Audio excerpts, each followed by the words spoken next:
My wife asked if another man could accompany her to the company couple's dinner, so my response was cruel and left her completely shocked and speechless. I looked her in the eyes and said, "Yes, you can, and take the opportunity to tell her that the marriage is over." I left before she had time to respond, leaving behind everything we had built. She stood there, frozen, the words stuck between her lips, as if expecting me to return to undo what I myself had just destroyed with a razor-sharp phrase. But I didn't return.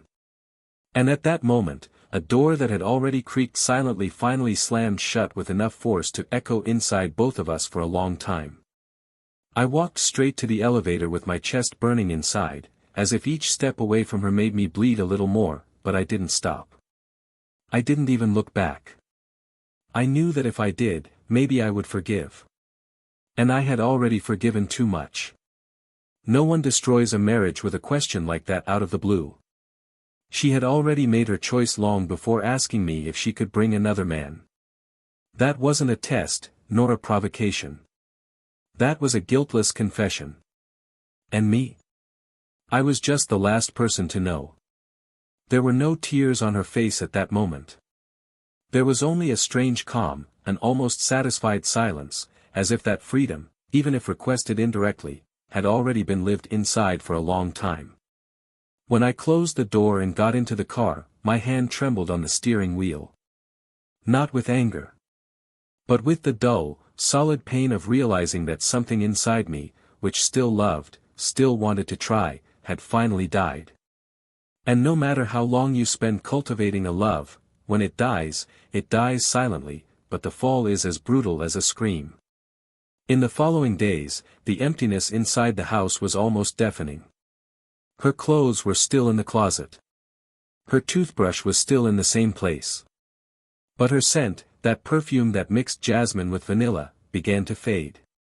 And it was at that moment that I understood, even if she ever came back, even if she begged, what we were no longer existed. I spent the following nights trying to understand where it all began to crumble. There wasn't a big fight. There were no screams. The problem was the silence. The silence that lingers between two bodies in the same bed. The silence after an important question that no one answers.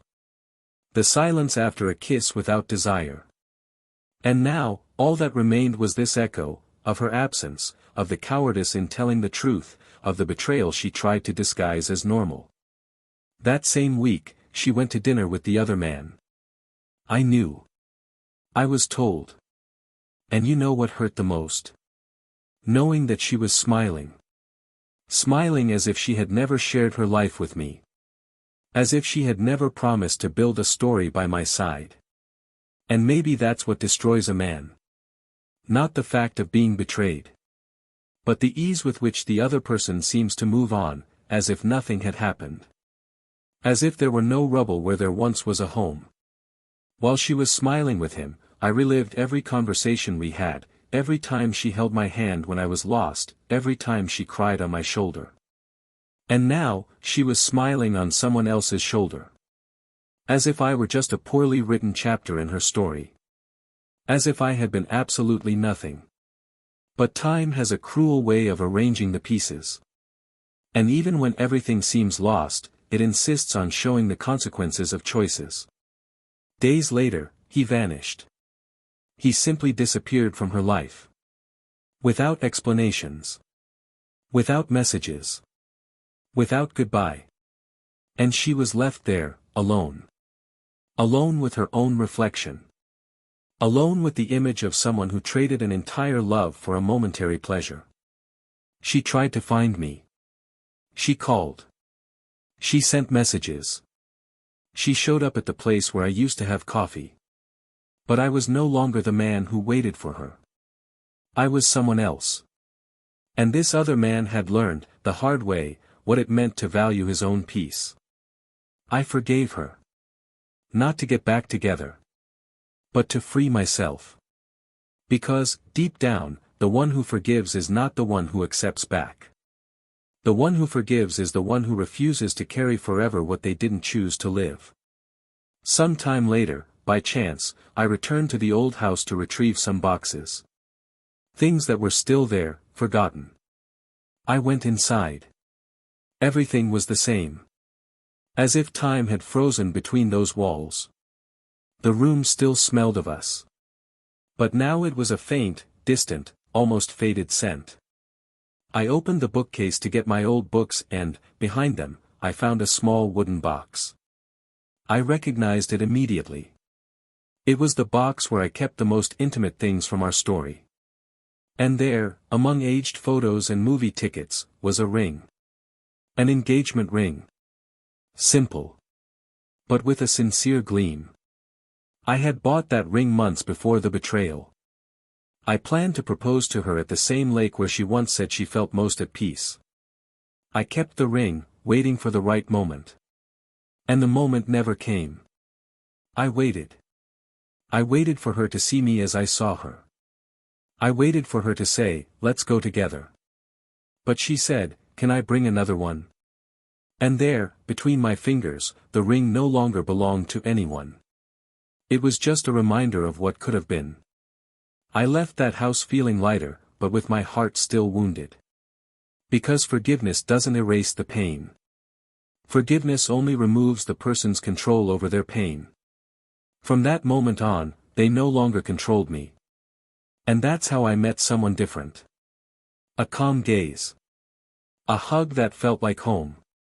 A voice that didn't need to promise anything, because everything in it was already true. I relearned what trust was. I relearned to walk hand in hand without fear. And it was in this new silence, a good, welcoming silence, that I understood the value of loyalty. Not the kind that is demanded, but the kind that is built.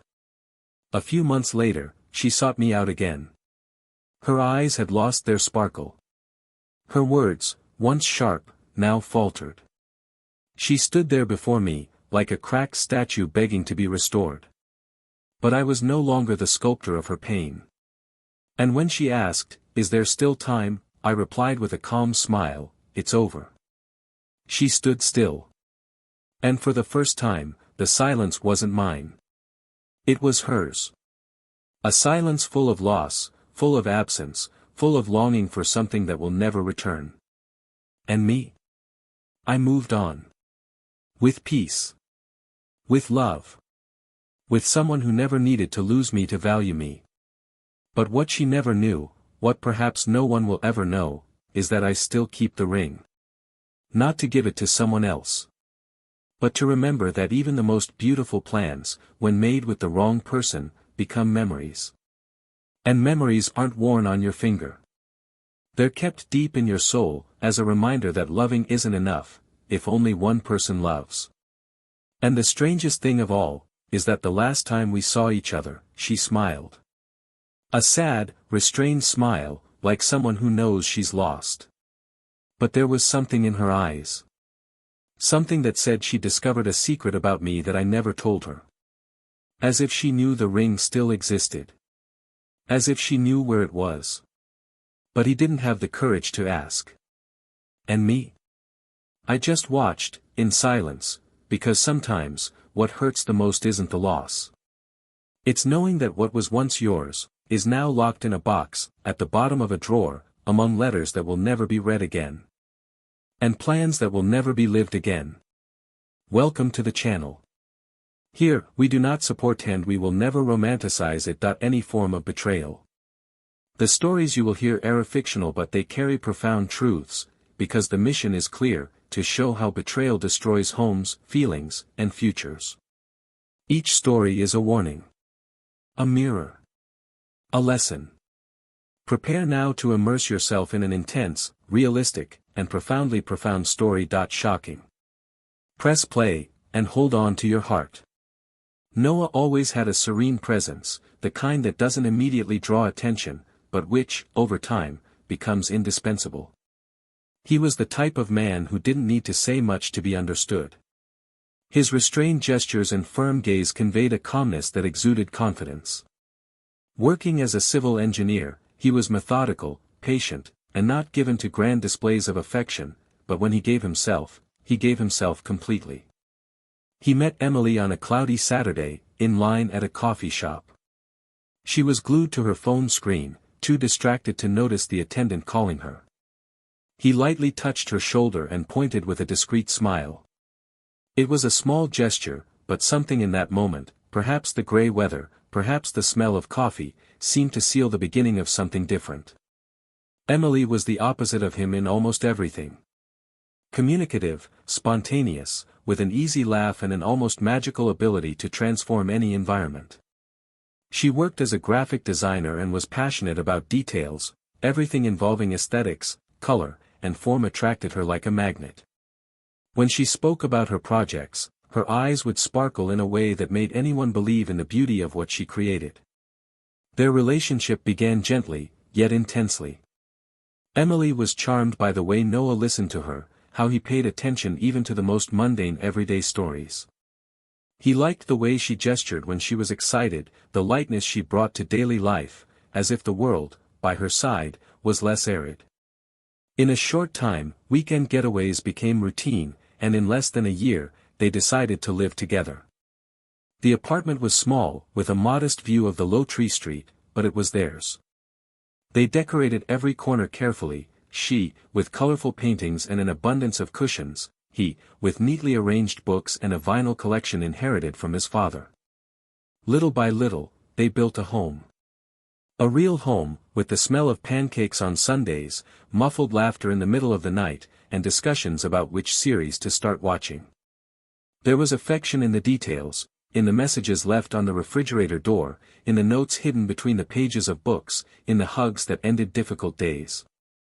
Emily was driven by feelings, and Noah by convictions. She felt everything intensely, from love to frustration. He preferred to observe, understand, and then react. They often argued, especially about this. She wanted immediate answers, she wanted him to demonstrate with words what he felt. He demonstrated with actions, but that wasn't always enough for her. Still, they loved each other. They respected each other. And even in their differences, they found a way to balance each other. When they celebrated 4 years together, they decided to adopt a dog. A female Labrador named Luna. The clumsy and affectionate dog brought a new rhythm to the house. Walks in the park, playtime at the end of the day, visits to pet shops on Saturdays, life, for a while, seemed complete. It was as if they were building something solid, albeit without haste. There were plans, but no pressure. They talked about marriage naturally, but without urgency. They talked about children like daydreamers, but with a smile that indicated that perhaps, one day, it would become a reality. Friends said they were the most stable couple. "You two seem so perfect for each other," they often heard. But what nobody knew, not even they, was that, little by little, small cracks were beginning to form. They weren't intense fights, nor betrayals, nor disloyalties. They were silent absences. They were nights when one of them slept with the TV on to avoid conversations. Days when the good morning kiss was just an automatic reflex. The routine, which initially united them, began to weigh them down. Emily became increasingly involved in work, bringing home projects, deadlines, and exhaustion. Noah, in turn, immersed himself in his own silences, trying not to bother, not to demand, just keeping things running. And in this attempt to keep everything in balance, they drifted apart. Subtly. Like someone slipping without realizing it. She started traveling more for meetings. He started going out more with work colleagues.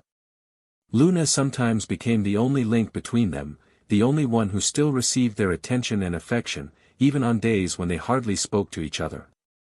But there was still love. There was still something. A tenuous but resilient thread. A silent hope that things would go back to the way they were before. Because, for those who had built so much together, it was difficult to accept that it might be falling apart. Emily tried to rekindle the flame with small gestures, preparing his favorite dish on ordinary days, buying tickets to plays he liked. Noah, on the other hand, believed that only time would solve everything. What bad phases they go through. That everything would fall back into place if they weren't pressured. But time, when poorly cared for, doesn't heal. It wears them down. And even though they still looked at each other fondly, that affection was already covered by a weariness they refused to admit. Still, there were moments when they laughed together like before. Moments when, for a few minutes, everything seemed like it had started. And it was these moments that kept them together. As if a breath of the past was enough to keep the present breathing. During their 5th year together, they began to be invited more frequently to couples' dinners. Friends who were getting married, others who had young children, groups that gathered to reminisce about college stories. Emily loved these events. She was always sociable, charming, great with words and glances. Noah was more reserved, but he followed her lead. He observed more than he spoke. He preferred to listen rather than give his opinion. And at these gatherings, she seemed to shine. At each event, they returned with different stories, couples who were separating, others who had reconciled after crises, some who looked at each other like strangers. And perhaps, seeing so much of the world around them falling apart, Emily began to question her own relationship. She started asking indirect questions. She started looking too much outward. And Noah, noticing this, became even more silent. Not because he didn't feel anything, but because he didn't know how to bring back what was being lost in silence. The abyss between them grew slowly. But it grew. It was as if something invisible was being built between them. A translucent wall where they could still see each other, but could no longer reach each other. Emily said everything was fine. Noah said he understood. But there was an emptiness in her eyes that he pretended not to see. And there was an absence in his touch that she pretended not to feel. And when we pretend for too long, we begin to believe the lie.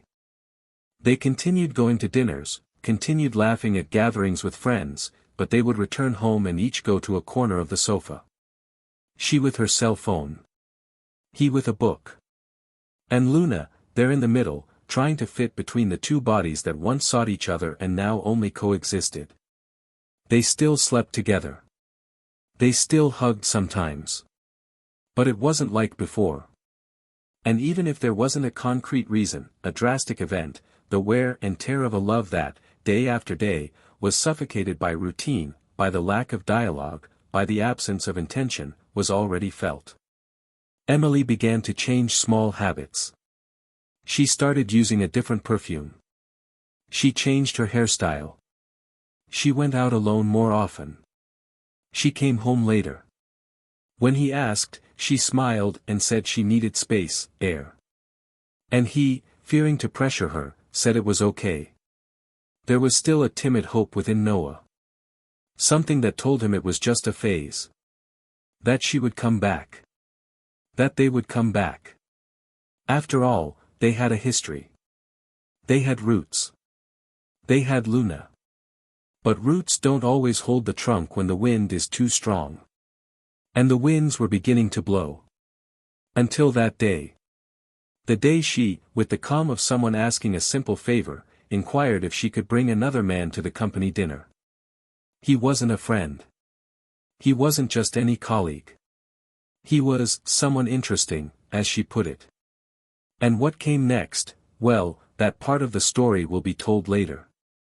Because it was there, in that frozen moment, that something inside Noah broke in a way that could never be put back together. What he answered, how he reacted, what happened afterward, all of that was just the beginning of a path filled with absences, discoveries, and new beginnings. But to understand what truly destroyed that relationship, you need to go back to the exact point where everything still seemed whole. And realize, with attentive eyes, that sometimes, ruin begins with silence. And ends, with a box forgotten at the bottom of a drawer.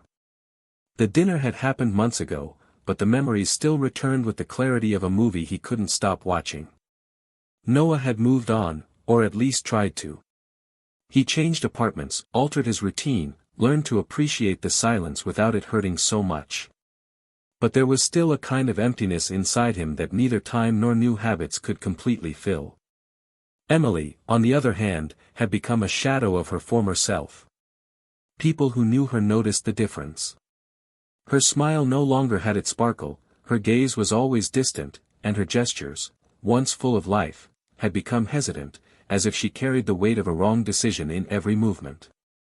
The betrayal, which at the time seemed like a way to rediscover herself, had left only a bitter taste of loss. The man she had been involved with had disappeared from her life suddenly.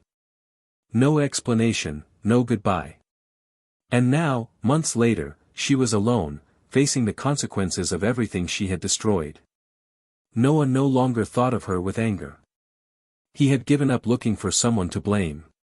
Time had transformed hatred into indifference, and indifference, little by little, into a silent peace. He met someone during this process, a woman with a calm gaze, who spoke little but conveyed security. With her, he learned that love doesn't need to be a whirlwind to be true. And it was precisely when his life was beginning to rebuild itself that the past knocked on his door. It was an ordinary afternoon. He was organizing some old boxes he had brought from his old apartment when he heard light knocks on the door. His heart raced for no apparent reason. When he opened it, he saw Emily. Standing. Pale. Huddled up. As if she had come from very far away just to be there. Her eyes sought his with urgency and fear at the same time. He said nothing for a moment. He just observed her. It was impressive how a person could change so much and still seem the same. She tried to smile, but the smile faded before it even appeared. "May I come in?" she asked, her voice almost childlike, weak, lacking conviction. He hesitated for a few seconds, then stepped back and let her pass. Emily walked slowly through the room, observing the furniture, the new paintings, the atmosphere that no longer bore any trace of the home they once shared. It was a different space. A different atmosphere. A different man. "It's different," she said. "Everything is different." Noah replied with a simple, "Yes, it is," and the silence that followed was dense, almost physical. She sat on the sofa, nervously crossing her hands. He remained standing, maintaining a distance that wasn't just physical. Emily took a deep breath, as if preparing for something inevitable. "I didn't come to ask for anything, I just needed to see you. To know if you're okay." Noah let out a soft sigh and replied serenely, "I am. Finally, I am." That answer seemed to hit her like a slap in the face. She swallowed hard and looked away. "I know I lost you," she said, her voice a whisper. "And I know I have no right to ask you for anything. But there's something I need to tell you." Noah frowned, but didn't answer. Emily continued. "I went back there. To that house.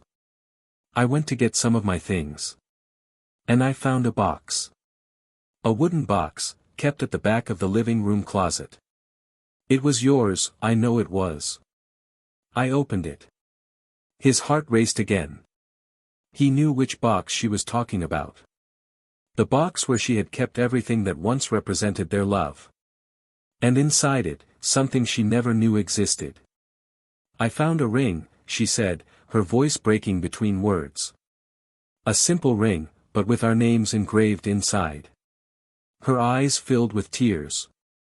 "You were going to propose, weren't you?" Noah remained silent. He neither confirmed nor denied it. He just took a deep breath, as if struggling to contain an avalanche of old emotions. Emily began to cry. "I saw that ring and everything collapsed inside me.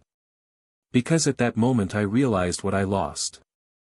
It wasn't just you. I lost what we were.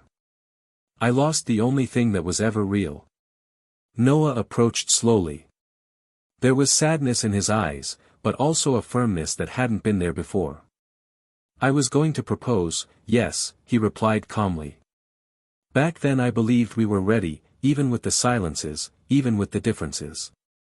I hoped that love would be enough." He paused and looked out the window. "But you showed me that love alone doesn't hold anyone. And now, what I feel is only gratitude. Because your choice freed me from an illusion I refused to see." Emily quickly wiped away her tears, trying to regain what little dignity she had left. "I don't want your gratitude," she said. "I just wanted one more chance." Noah gave a slight smile, a serene, almost melancholic smile. And I wish it had been different. But we don't always get what we want. She stood up, approached him, and, her voice trembling, said, I know it's late, but I needed to tell you that I still love you. Noah watched her for a moment, without answering. Silence was the answer. Emily took a deep breath and looked away. She's beautiful, she said, referring to the new woman in his life. And she's lucky. You've always been the kind of man who makes a woman feel safe.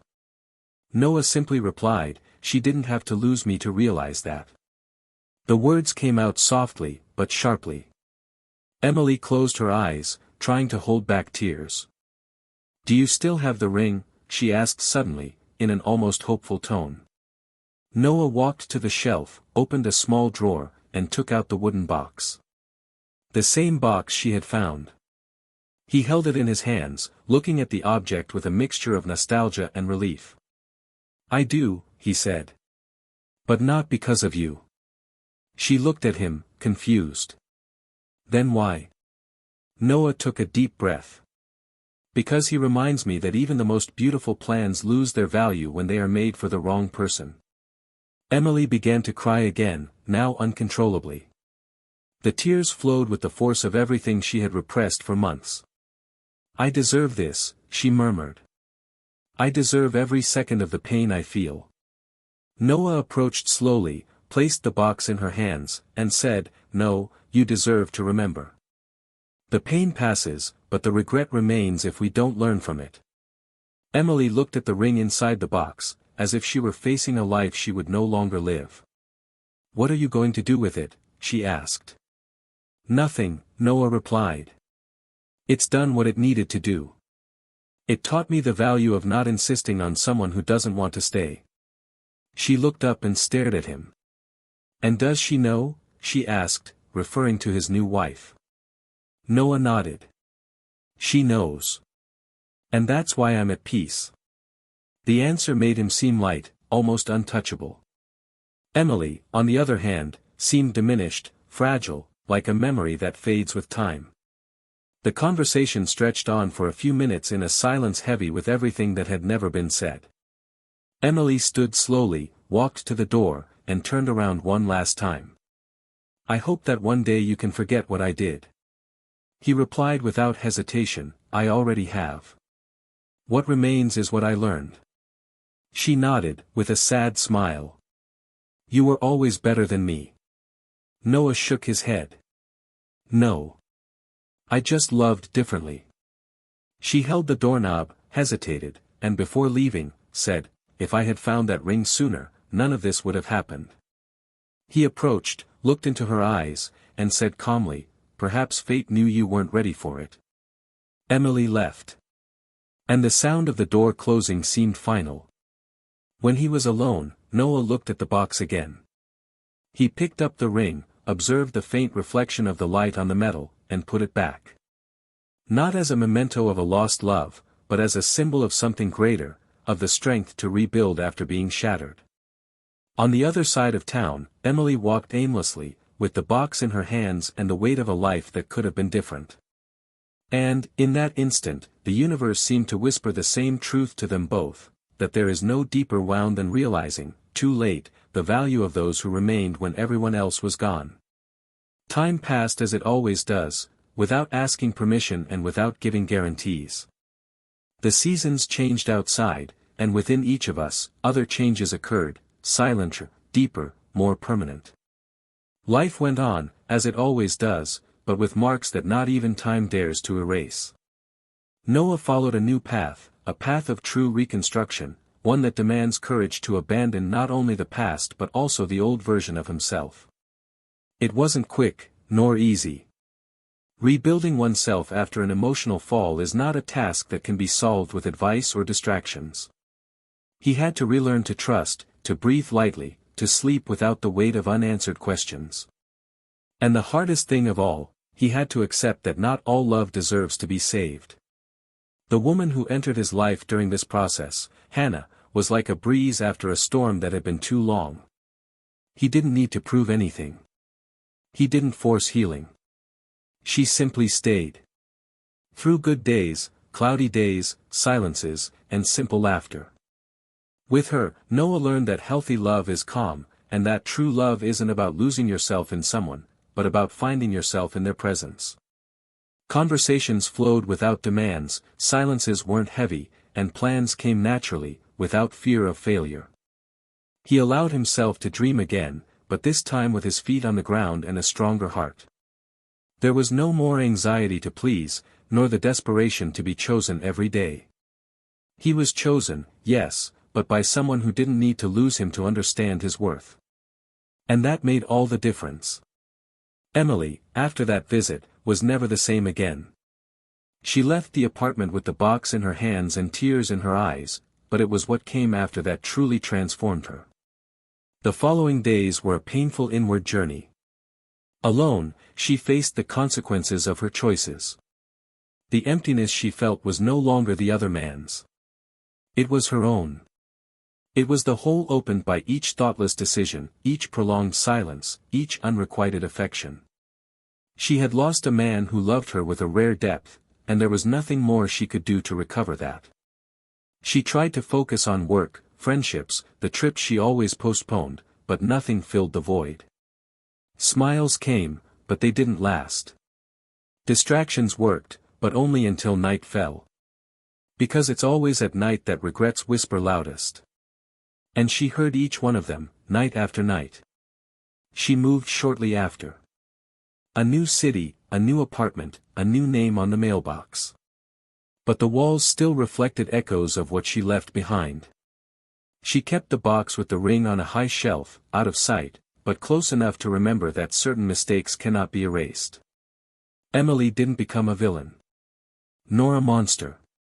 She simply became the portrait of someone who discovered too late that loyalty cannot be bought, that love cannot be postponed, and that certain choices, once made, cannot be undone. She tried new relationships, but none went beyond the surface. The men she knew didn't see in her what Noah saw. And what remained was the silent lament of someone who had everything but didn't know how to take care of it. The kind of lament that isn't shared. That corrodes from within, day after day. Years later, their paths crossed one last time. It was an ordinary morning, in a small, hidden cafe where they had both, coincidentally, decided to have breakfast. Noah was with Hannah, laughing at something simple, their fingers intertwined. Emily entered alone, and upon seeing them, paused for a second. Their eyes met for only an instant, but it was enough. He recognized her. She looked away. There was no wave, no smile, no gesture whatsoever. Just silence. A silence that said everything. Emily walked away and chose a table in the corner. She sat alone, ordered a coffee, and remained there, staring at the cup. A waiter passed by, she called him over and ordered a slice of apple pie. It was his favorite. The memory hit her like a punch in the gut. A tear rolled down her cheek, quickly, discreetly. She wiped it away with her napkin and continued her day. Alone. As she has been ever since. Noah and Hannah left the cafe without looking back. He didn't comment on what he saw. She didn't ask either. There was a silent agreement between them that the past no longer deserved space in the present. And it was this maturity that made the love between them so strong. Some time later, Noah finally gave the ring a new destiny. He didn't throw it away, nor did he sell it. He donated it to an antique shop, where it could be chosen by someone who was truly ready to experience everything it represented. He no longer needed to carry it with him. The memory no longer hurt. The old love had become just a closed chapter of a book that taught him, with pain, the value of being loved in the right way. Emily, for her part, continued her life. She built new relationships, reinvented routines, but never again loved with the same intensity. Not because her heart didn't want to, but because, deep down, she always knew that the most sincere love of her life had already been lived. And wasted. He would pass by places they used to frequent together and find himself smiling sadly. He would see couples walking hand in hand and, for a second, remember what it was like to have someone who cared more about her well-being than their own pride. He tried to write letters he never sent. He tried to apologize, but never had the courage to say it aloud. All of that became drafts of a silent regret, which only she could hear. And that's how this story ends. With a man who knew how to start over. With a woman who had to learn to live with the absence of what will never return. With the certainty that not every happy ending happens with the same characters with whom the story begins. Sometimes, the happy ending is simply moving forward with dignity, after having survived the pain of seeing true love crumble before your very eyes. And the greatest justice of all was not revenge, not humiliation, not punishment. It was peace. The peace of someone who had the courage to leave when it was easier to stay. The peace of someone who found a new home in the sincere love of another person. And the loneliness of someone who understood too late that losing someone faithful is a kind of pain that doesn't heal. It can only be carried. Now, we want to hear from you. What did you think of this story? Leave your comment and share your opinion with us. Your participation is very important. Also, take the opportunity to subscribe to the channel and follow more intense stories like this one, stories that move us, that make us reflect, and that show the real consequences of the choices we make. Remember, betrayal is not romance, it is not freedom, it is not adventure. It is the slow destruction of everything that could be beautiful and true. This channel we do not support, encourage, or normalize any type of betrayal. All the stories here are fictional, but the feelings they convey are as real as the tears of someone who has been betrayed. Take care of the love you have. Cherish those who are by your side. Because sometimes, a mistake made on impulse can condemn you to a lifetime of longing for something that will never return.